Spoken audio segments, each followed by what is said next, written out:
Yeah, Baken, and Kariwana. À tous les gangsters. Cha.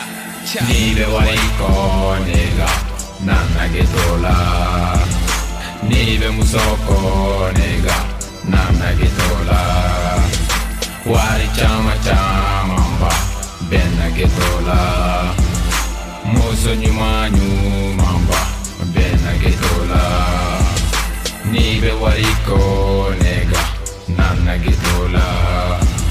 Nibe musoko nega nana getola.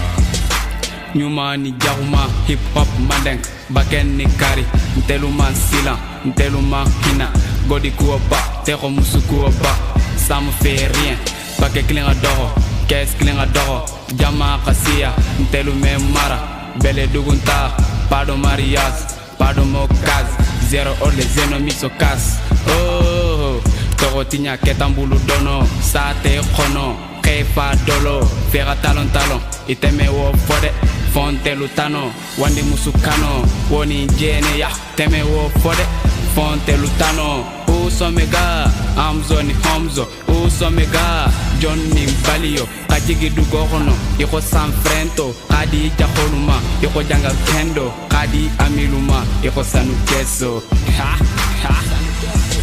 Nibe wariko nega nana getola. Nibe musoko nega nana getola. Wari chama mba benna getola. Moso nyumanyu mamba benna getola. Nibe wariko nega nana getola. Nibe musoko nega nana getola. Kari fele bele dugu bembulu. Mamu sufutu khana fo mankulu. Sino roku main, si latunu. Ni rogel khije, si kuru. Dolomin geto gonok salimu. Dozi la roule ku omzo. Auparavant on m'appelle Kari Flow. Parce que me dit que Pablo. Wari bebo cheme ku se John Plo. Tout le monde vole si comme Banlio.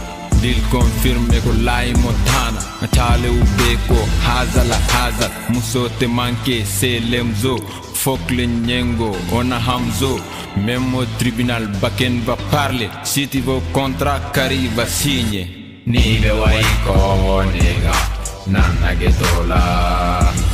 Nibe musoko nega nana getola. Wari chama mba benna getola. Moso nyumanyu mamba benna getola. Nibe wariko nega nana getola. Nibe musoko nega nana getola. Yeah à tous les rock boy gang tous les gangs nigga buzz Baken lemzo Hamzo Banlieue 13 line Montana à tous mes chali non antes irañado a tous les rock boy les rock girl